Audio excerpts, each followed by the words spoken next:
जैन साथियों, नमस्कार। कैसे आप सब? उम्मीद करते हैं अच्छे और स्वस्थ हैं और रहेंगे। जैसे कि आप स्क्रीन पर देख पा रहे हैं, आज का जो वीडियो का टॉपिक है वो ये है कि एसएससी जीडी की पूरी जानकारी इस वीडियो में आप लोगों को देंगे। और उसके बाद इस वीडियो में क्या क्या रहेगा, सबसे पहले तो ये रहेगा कि 10वीं पास के लिए जो है सरकारी नौकरी का सुनहरा मौका इस वीडियो में मिलता है। मतलब कि इस नौकरी के दौरान, एसएससी जीडी के दौरान जो 10वीं पास वाले बच्चे हैं उनके लिए एक सुनहरा मौका बन जाता है नौकरी पाने का, नौकरी मिलने का। सबसे पहले बात करते हैं एसएससी जीडी क्या है। तो एसएससी जीडी क्या है? विभिन्न केंद्रीय अर्धसैनिक बलों में कांस्टेबल जीडी यानी कि जनरल ड्यूटी वाले जो बंदे होते हैं उनका जो भर्ती है और एसएससी जीडी के थ्रू से ही किया जाता है। और जो राइफलमैन जीडी है, राइफलमैन जनरल ड्यूटी है, उनके पदों पर भी भर्ती इन्हीं के दौरान किया जाता है। उसके बाद बात करेंगे भर्ती प्रक्रिया जो है, स्टेप बाय स्टेप बात करेंगे क्या है इसका भर्ती प्रक्रिया और कैसे हो मतलब भर्ती किया जाता है, उसके बारे में चर्चा करेंगे। उसके बाद में स्टेप 3 में बात करेंगे कौन कौन सी फोर्सेज इसमें रहती हैं, कौन कौन से फोर्सेज इसमें रहते हैं। उसके बाद बात करेंगे ड्यूटी कैसी रहती है। ये जो फोर्सेज हैं, बीएसएफ हो गया, सीआरपीएफ हो गया, बाकी सारे फोर्सेज हो गया, इनमें जो है ड्यूटी कैसी रहती है, कहाँ पे रहती है। उसके बाद बात करेंगे सैलरी कितनी मिलती है, कौन कौन से फोर्सेज का कितना सैलरी है, सबसे ज्यादा किनका है, सबसे कम किनका है, और अलाउंस क्या क्या मिलती है, इनके बारे में भी बात करेंगे। मिलने वाले भत्ते यानी कि जो अलाउंसेस है उनके बारे में बात करेंगे। फिर बात करेंगे कि प्रमोशन कैसे मिलते हैं, प्रमोशन जो है इसमें कैसे मिलता है, क्या क्या इसमें रैंक होते हैं, रैंक होल्डर कैसे कैसे इनमें जो है प्रमोशन मिलते हैं, उसके बारे में बात करेंगे। इसके जो एसएससी जीडी के जो फॉर्म भरने का जो एलिजिबिलिटी है उसके बारे में बात करेंगे। सबसे पहले जो है आपको 10वीं पास होना अनिवार्य है। क्या है? 10वीं पास होना अनिवार्य है। उसके बाद जो है आपका जो आयु है 18 से 23 वर्ष होना जरूरी है। 18 से 23 वर्ष होना जरूरी है। और ये सिर्फ 18 से जो 23 मैंने बोला ये है जनरल वालों के लिए, जो जनरल कैटेगरी वाले हैं उनके लिए। बाकी जो है ओबीसी, एससी, एसटी वालों के लिए, ईडब्ल्यूएस, इनके लिए अलग से थोड़ा सा छूट मिल जाती है। 2 साल, 3 साल, 5 साल जैसे भी है, अलग अलग कैटेगरी के लिए अलग अलग छूट मिल जाती है। बाद में बात करेंगे कि क्या लड़कियां भी इसमें आवेदन कर सकती है, क्या लड़कियां भी इसमें आवेदन कर सकती है, इसके बारे में चर्चा करेंगे। तो इस भर्ती के दौरान, इस भर्ती से आपका जो है देश सेवा का एक बहुत बड़ा मौका मिल जाता है, देश सेवा का एक बहुत बड़ा मौका मिल जाता है। जिन भाइयों को, जिन बहनों को देश सेवा करने की बहुत इच्छा है या फिर इंटरेस्ट है देश सेवा करने के, तो वो भाई वो बहनें इसमें जा सकती है। और इसमें जाने के लिए जैसा कि मैंने बोला, ओनली एंड ओनली 10th पास होना जरूरी है। 10th पास होना जरूरी है, 10th पास होना जरूरी है। उसके बाद आपका जो है 18 से लेके 23 वर्ष आयु होनी चाहिए, 23 ईयर आयु होनी चाहिए। इसके बाद बात करते हैं पहले ही इसमें कौन कौन सी फोर्सेस मिलती है, कौन कौन सी फोर्सेस मिलती है। सबसे पहले हम देखेंगे सीमा सुरक्षा बल यानी कि बीएसएफ, सीमा सुरक्षा बल यानी कि बीएसएफ। उसके बाद सेकंड नंबर में आएंगे, सेकंड नंबर पे आएंगे केंद्रीय रिजर्व पुलिस फोर्स या फिर केंद्रीय रिजर्व पुलिस बल। जिसे हम कहते हैं सीआरपीएफ। इसका फुल फॉर्म है सेंट्रल रिजर्व पुलिस फोर्स। उसके बाद थर्ड नंबर पे आते हैं केंद्रीय औद्योगिक सुरक्षा बल, यानी कि CISF, central industrial security force. Central industrial security force. उसके बाद आते हैं भारत तिब्बत सीमा पुलिस, यानी कि इंडो टिबेटियन बॉर्डर पुलिस। क्या है? आईटीबीपी। फोर्थ नंबर पे आते हैं आईटीबीपी। क्या? आईटीबीपी। उसके बाद आते हैं एसएसबी, सशस्त्र सीमा बल। सशस्त्र सीमा बल, आईटीबीपी। उसके बाद आते हैं इसमें असम राइफल, जो कि नॉर्थ ईस्ट वाले जो रीजन है उनमें सिक्योरिटी प्रदान करते हैं, उनमें सुरक्षा प्रदान करते हैं, असम राइफल। उसके बाद आते हैं एसएसएफ, जो सचिवालय सुरक्षा बल है, एसएसएफ, ये आते हैं। और ये लास्ट में आते हैं एनआईए, नेशनल इन्वेस्टिगेशन एजेंसीज, यानी कि हिंदी में देखें तो राष्ट्रीय अन्वेषण अधिकरण। तो ये था टोटल 8 फोर्सेस जो एसएससी जेडी में आते हैं। कभी कभी ये एनआईए के बदले में क्या दे देता है? एनसीबी दे देता है, एनसीबी, यानी कि नारकोटिक्स कंट्रोल ब्यूरो। एनआईए के बदले में कभी कभी इस भर्ती में एनसीबी को भी देखा जाता है, जिसका जो फुल फॉर्म है नारकोटिक्स कंट्रोल ब्यूरो। तो चलिए नेक्स्ट में देखते हैं। तो चरण 2 में जो रहता है, चरण 2 में जो हम देखेंगे, क्या देखेंगे? योग्यता। इसमें योग्यता यानी कि एलिजिबिलिटी जो है आपका क्या चाहिए, आपका जो एलिजिबिलिटी है क्या चाहिए। सबसे पहले आपको क्या होना चाहिए? 10वीं पास होना चाहिए। क्या होना चाहिए? 10वीं पास होना चाहिए। उसके बाद जो है आपका उम्र जो है साधारण के लिए, जो जनरल कैटेगरी वाले हैं, इनके लिए 18 से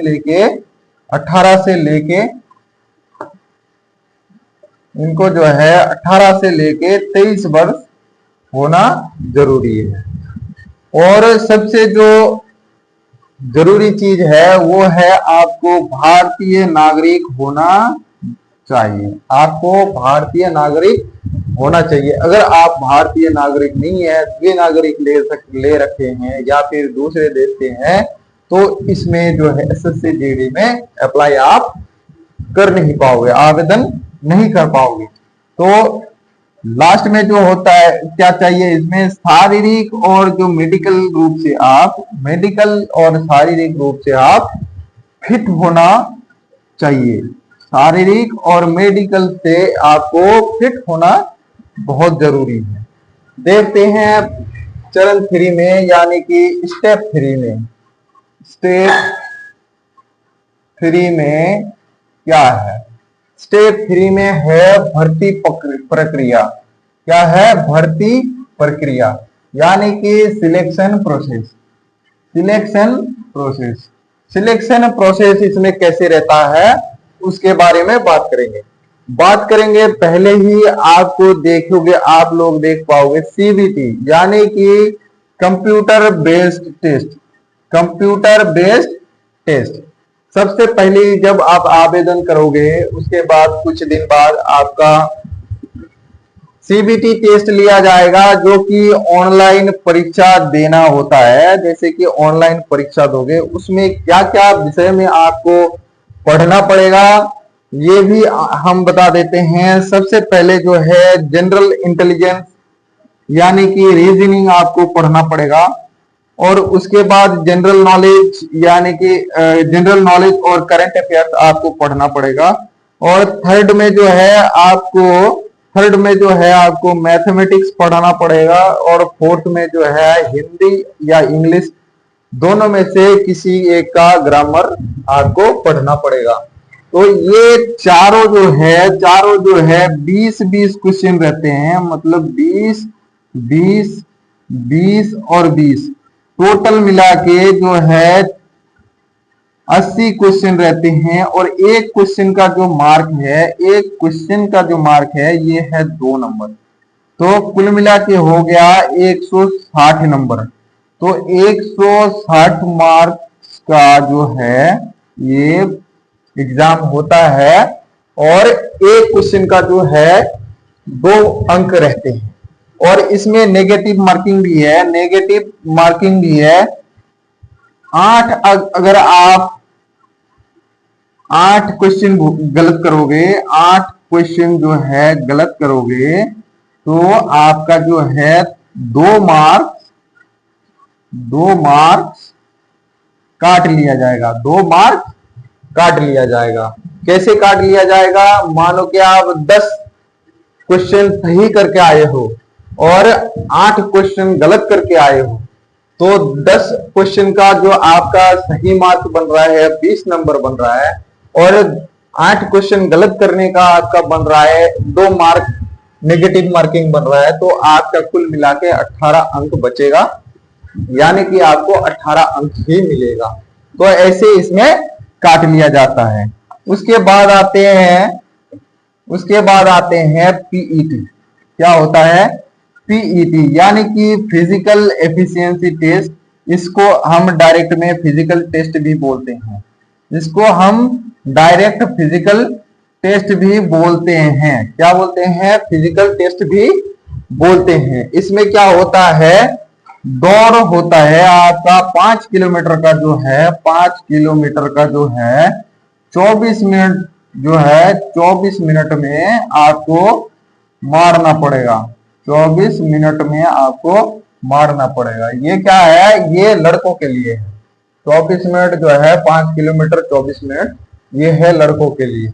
लड़कियों के लिए रहती है 1600 मीटर, 1.6 किलोमीटर, 1.6 किलोमीटर। और इनका भी निर्धारित एक समय रहता है, उनके उस समय के अंदर आपको 1600 मीटर कवर करना पड़ेगा। इससे पहले पीईटी के पहले, दौड़ से पहले आपका स्टेप जो है, ये जो 3 है, ये कराया जाता है, जो कि है physical standard test. Physical standard test क्या है? आपका जो है चेस्ट है, आपका जो चेस्ट है, आपका हाइट है, चेस्ट है, और क्या है? वेट है।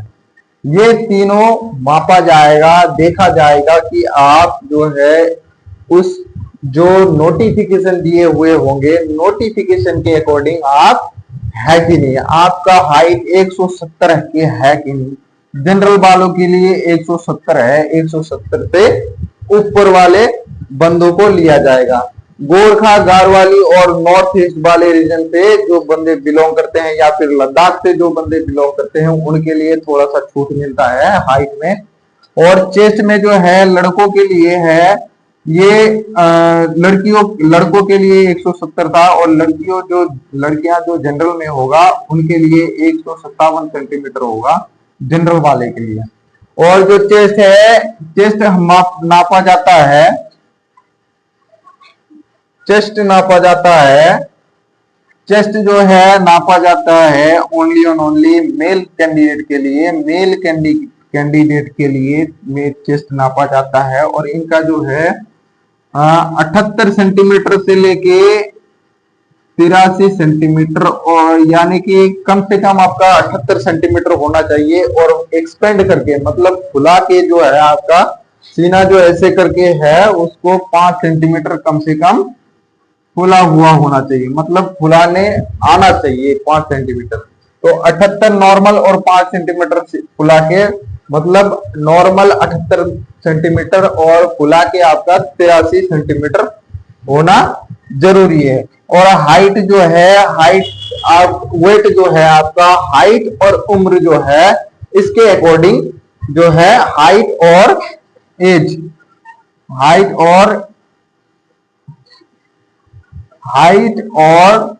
एज के अकॉर्डिंग आपका वेट होना चाहिए। क्या होना चाहिए? हाइट और एज के अकॉर्डिंग आपका वेट होना चाहिए। आप अगर ओवर वेट हो गए तो आपको बाहर भी कर सकता है। तो उसके बाद देखते हैं हम लोग मेडिकल टेस्ट। स्टेप 4 में आपका रहता है मेडिकल टेस्ट। मेडिकल टेस्ट में क्या क्या देखा जाता है? आपका जो है, कहीं आपका हाथ पैर टूटा फूटा तो नहीं है, आपका नौकनी तो नहीं है, आप आंखों से कम तो नहीं देखते हो, कलर ब्लाइंडनेस तो नहीं है, मतलब जो रंग का जो कलर का आपको पहचान नहीं है कलर का, या फिर एक दूसरे कलर को आप अलग कर करके देख नहीं सकते, और ज्यादा दूर नहीं दिख सकते, ज्यादा नजदीक नहीं देख सकते, आपका आंखों का जो पुतलिया है ये सही से नहीं घूम रहा है, और उसके बाद जो है आपका कान से आप सही से नहीं सुन सकते, आपका कान में छेद है, कान का जो पर्दे हैं उनमें छेद है, तो ये सब चीज उसमें देखा जाता है। कहीं आपका ऑपरेशन तो नहीं हो रखा है, ये भी देखा जाता है। उसके बाद होता है मेडिकल टेस्ट से थोड़ी पहले, मतलब कल अगर मेडिकल टेस्ट होगा तो अगले दिन आपका जो है डॉक्यूमेंटेशन के लिए बुलाया जाएगा, यानी कि डॉक्यूमेंट वेरिफिकेशन के लिए बुलाया जाएगा। अगर आपका डॉक्यूमेंट वेरिफिकेशन हो जाता है तो आपका नेक्स्ट में क्या कराया जाएगा? मेडिकल कराया जाएगा। तो उसके बाद में देखते हैं नेक्स्ट में है चरण 4, यानी कि स्टेप 4। ड्यूटी कैसी रहती है? सभी भाइयों का, ज्यादातर भाइयों का यही एक क्वेश्चन रहता है कि कौन सी फोर्सेस का कैसा ड्यूटी रहती है। तो बीएसएफ जो है, आप लोगों को पता ही है, बीएसएफ जो है, बीएसएफ का मूल रूप से कहां पे रहता है? भारत की सीमाओं की सुरक्षा करना। मतलब भारत की जो बॉर्डर रहते हैं, इंडो बांग्ला बॉर्डर हो गया या फिर इंडो पाक बॉर्डर हो गया, यानी कि जो इंडिया और बांग्लादेश का बॉर्डर है और इंडिया और पाकिस्तान का बॉर्डर है, इसमें बीएसएफ तैनात रहते हैं, इसमें बीएसएफ तैनात रहते हैं, और ज्यादातर इनका बॉर्डर गार्डिंग और बॉर्डर पेट्रोलिंग का ड्यूटी रहते हैं। कभी कभी इनको जो है चुनाव ड्यूटी या फिर आईएस ड्यूटी, जो आईएस ड्यूटी में भी, इंटरनल सिक्योरिटी ड्यूटी में भी बुलाया जाता है। उसके बाद आता है 2 नंबर। 2 नंबर में कौन है? 2 नंबर में है 2 नंबर में कौन है? 2 नंबर में है सीआरपीएफ। कौन है? सीआरपीएफ। सीआरपीएफ का फुल फॉर्म होता है सेंट्रल रिजर्व पुलिस फोर्स। क्या है? Central reserve police force, central reserve police force. तो इसका ड्यूटी में कहां पे रहता है? इनका ड्यूटी, सीआरपीएफ का जो ड्यूटी है, इनको कानून व्यवस्था का जो बनाए रखना, देश के अंदर जो कानून व्यवस्था बनाए रखना, उसमें ड्यूटी रहता है। दूसरे में चुनाव ड्यूटी रहता है, जो भारत के अंदर इलेक्शन ड्यूटीज रहते हैं, उसमें इनका जो है ड्यूटी रहता है। और ज्यादातर जो है इनको नक्सल प्रभावित जो क्षेत्र है इनमें तैनाती रहती है।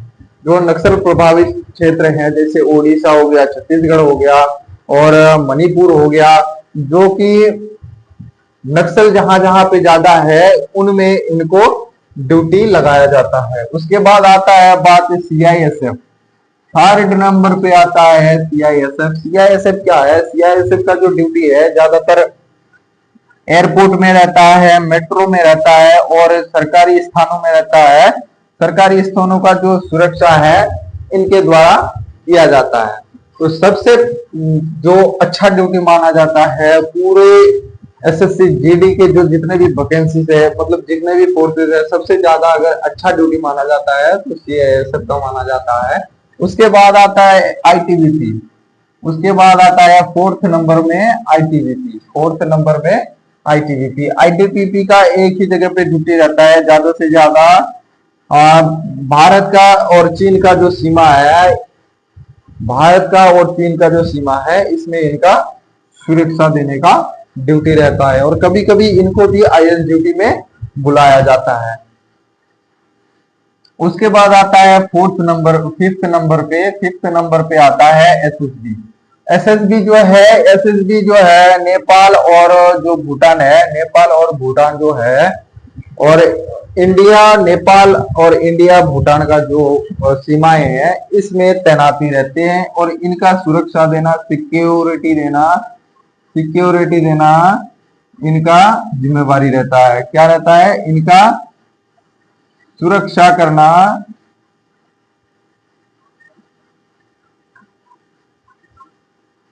करना इनका जिम्मेवारी रहती है। ठीक है। उसके बाद है असम राइफल। उसके नंबर आता है 6th नंबर पे असम राइफल।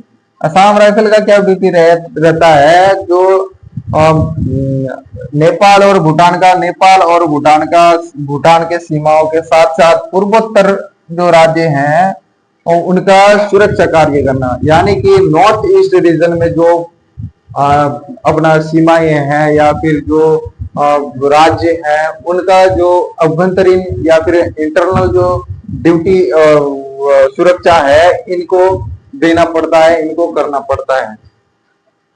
तो ये था ड्यूटी के बारे में, ड्यूटी कैसा है और ड्यूटी कहाँ कहाँ रहता है। इनमें से, इन सभी फोर्सेस में से सबसे ज्यादा जो अच्छा ड्यूटी माना जाता है वो है सीआईएसएफ।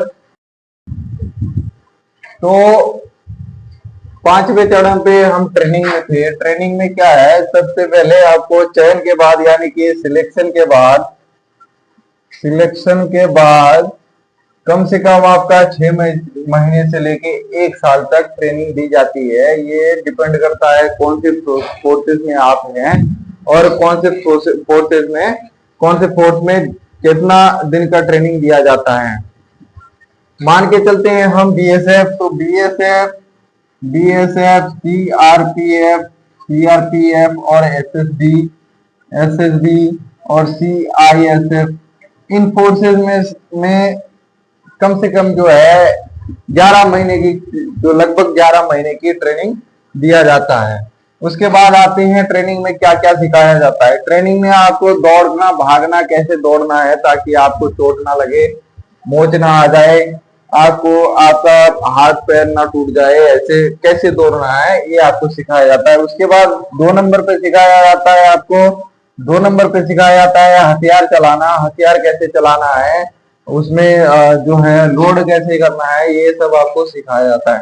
3 नंबर पे आपको सिखाया जाता है ड्रिल में आता है आपको कैसे चलना है, कैसे बात करना है, कैसे किसी को सलामी देना है या फिर कैसे किसी को सम्मान देना है, ये आपको सिखाया जाता है। उसके बाद सिखाया जाता है सबसे अच्छा और सबसे महत्वपूर्ण जो है होता है ट्रेनिंग का हिस्सा, वो रहता है अनुशासन यानी कि डिसिप्लिन आपको सबसे ज्यादा फोकस दिया जाता है डिसिप्लिन पे। उसके बाद सिखाया जाता है आपको 5th नंबर पे सिखाया जाता है फील्ड ड्यूटी यानी कि ग्राउंड की जो ड्यूटी है कैसा रहता है, कौन सी फोर्सेस का क्या ड्यूटी रहता है ग्राउंड में, ये आपको सिखाया जाता है। नेक्स्ट में क्या है? नेक्स्ट में है सैलरी और भत्ते। सैलरी और आपका जो अलाउंस मिलता है इसके बारे में चर्चा करेंगे। तो सैलरी कितनी मिलती है, कौन सी फोर्सेस को कितना मिलता है, सबसे ज्यादा किनको मिलता है, कहाँ पे मिलता है, इसके बारे में भी बात करेंगे। तो सबसे पहले आ जाते हैं बेसिक पे। एसएससी जीडी के अंडर में जितने भी फोर्सेज आते हैं सभी का लगभग बेसिक जो है 21,700 रुपए है। 21,700 रुपए से स्टार्ट है। पे स्केल रहता है, सभी का पे स्केल रहता है स्टार्टिंग में 21,700 से लेके 69,100 तक, ये स्टार्टिंग पे है। जब आप ट्रेनिंग सेंटर सिलेक्शन लेके ट्रेनिंग सेंटर पहुंचोगे, ट्रेनिंग सेंटर पे आपका 2 से 2.5 महीना हो जाएगा, उसके बाद आपका पहला सैलरी मिल जाएगा, यानी कि सैलरी मिलना स्टार्ट हो जाता है। और जो फर्स्ट सैलरी आपको मिलेगा कम से कम 30 से लेके 37,000 तक मिलेगा। ये डिपेंड करता है आपको, अगर ट्रेनिंग सेंटर में ही अलाउंस मिलता है, तो इससे भी ज्यादा हो सकते हैं। अगर नहीं मिलता है तो लगभग इतना बनेंगे। उसके बाद बात करते हैं मिलने वाले भत्ते यानी कि अलाउंस।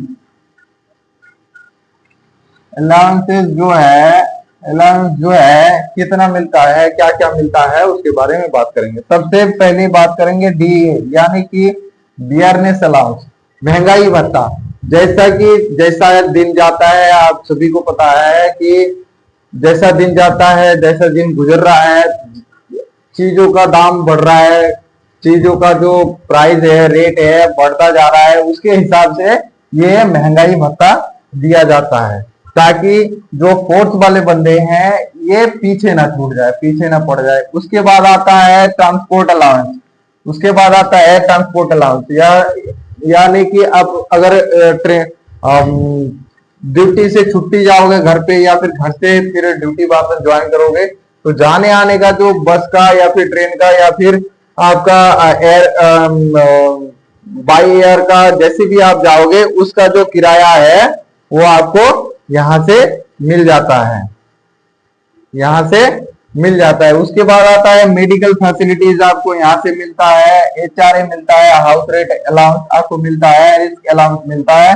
रिस्क अलाउंस जो है सबसे ज्यादा बनता है, सबसे ज्यादा जो महत्वपूर्ण अलाउंस है ये है रिस्क अलाउंस। जिसके ज्यादा रिस्क होंगे उसका इस अलाउंस जो है सबसे ज्यादा बनेंगे। सैलरी भी इसी के ऊपर डिपेंड करता है, किसका ज्यादा है किसका कम आएगा। जो बंदे जम्मू कश्मीर या फिर ज्यादा रिस्क वाले एरिया में रहता है, ड्यूटी देता है, उनको सबसे ज्यादा सैलरी मिलता है इन्हीं के कारण, ये रिस्क अलाउंस के कारण। क्योंकि उनको रिस्क अलाउंस ज्यादा मिलता है, तो जाहिर सी बात है रिस्क अलाउंस ज्यादा मिलेगा तो सैलरी भी उनका ज्यादा बनेंगे। उसके बाद आता है कैंटीन फैसिलिटीज। कैंटीन फैसिलिटीज आपको, आपके परिवार को, सभी को मिलेगा। और पेंशन जो है, पेंशन डिपेंड करता है कौन सी फोर्सेज में आप हैं, उसके बाद आपको पेंशन मिलेगा। तो नेक्स्ट में देखते हैं, पेंशन आपको मिलेगा और नियम के अनुसार आपको जो है, नियम के आधार पे आपको पेंशन मिलेगा।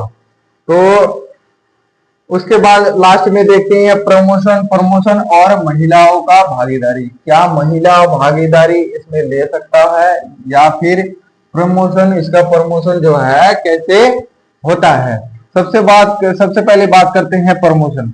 प्रमोशन क्या होता है, मेहनत और सेवा अवधि के आधार पर प्रमोशन मिलता है। यानी कि आप कैसे, कितना ड्यूटी दे रहे हो, कितना ईमानदारी से ड्यूटी दे रहे हो, कितना दिन ड्यूटी दे चुके हो, उसके आधार पे आपका जो है प्रमोशन मिलता है। सबसे पहले जो आप भर्ती हो गए, उसके बाद आपको कांस्टेबल जीडी में गिना जाएगा। कांस्टेबल जीडी में, इससे पहले भी आपको रिक्रूट कांस्टेबल माना जाएगा, रिक्रूट कांस्टेबल से गिना जाएगा। ट्रेनिंग आप जब आपका ट्रेनिंग खत्म हो जाएगा, उसके बाद आपको जो है कांस्टेबल के रूप से आपको देखा जाएगा, यानी कि कांस्टेबल जीडी जनरल ड्यूटी के आधार पर आपको देखा जाएगा। उसके बाद आएगा आप जब आपका कुछ साल सर्विस हो जाएंगे, उसके बाद आपको प्रमोशन मिलके क्या होगा, हेड कांस्टेबल होगा। हेड कांस्टेबल होगा, इससे पहले भी एक कांस्टेबल होता है। हेड कांस्टेबल और कांस्टेबल के बीच में एक सीनियर कांस्टेबल होता है, सीनियर कांस्टेबल होता है। इसके बाद आपको हेड कांस्टेबल बना दिया जाएगा। हेड कांस्टेबल से आप अगर ज्यादा दिन ड्यूटी कर चुके हो, ज्यादा दिन सर्विस दे चुके हो, तो आपको एएसआई बना दिया जाएगा। एएसआई से आपको एसआई बना दिया जाएगा। एसआई से लेके आपको इंस्पेक्टर तक आप जा सकते हो। कांस्टेबल से इंस्पेक्टर तक आपको प्रमोशन से मिल सकता है, यानी कि 0 स्टार से लेके, मतलब 1 फीती से लेके, कांस्टेबल का तो हालांकि फीती रहता ही नहीं है, सीनियर कांस्टेबल से फीती शुरू होता है। कांस्टेबल से लेके इंस्पेक्टर तक आप मारा मोटा मान लो कि आप प्रमोशन ले सकते हो। उसके बाद बात करते हैं क्या लड़कियां भी आवेदन कर सकती है। तो कुछ फोर्सेज ऐसी हैं एसएससी जीडी में जिनमें लड़कियां भी आवेदन कर सकती है। तो जैसे कि सीआरपीएफ हो गया, हाँ, बीएसएफ हो गया, सीआईएसएफ हो गया, आईटीबीपी हो गया, एसएसबी हो गया, इन सभी फोर्सेज में माड़ा मोटा मान लो 8 में से एसएससी जीडी के 8 में लगभग 8 में सारे में लड़कियां जो है आवेदन कर सकता है, और सभी में लगभग सभी में ये पार्टिसिपेट कर सकता है, जा सकता है, सेवा दे सकता है। तो ये था आज का जो है टॉपिक का जो मतलब चर्चा करने का विषय था, वो चर्चा हम कर चुके हैं, खत्म कर चुके हैं। तो मिलते हैं फिर नेक्स्ट वीडियो में, तब तक के लिए जय हिंद, जय भारत, नमस्कार।